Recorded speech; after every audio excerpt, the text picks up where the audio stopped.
Suman ang ating Panginoon sa Kristo, ang muling pagsilang sa tubig ng Espiritu Santo, ang pagkapahin ng langis ay nagpapakilalang paglukod ng Espiritu Santo sa mga sinilang sa binyag.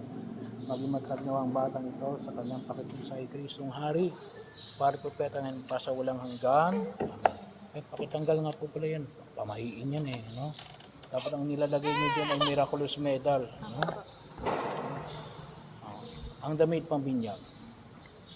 Sombrerong puti, puting panyo, puti sa ulo. Ang damit pambinyag ay tanda ng muling pagsilang kay Kristo, ang dakilang karangal ng mga anak ng Diyos. Naway manatiling wagas at walang bahidungi sa kanyang karangalan, hanggang matamo niya ang buhay na walang hanggan. Amen. Tatay, kandila mo.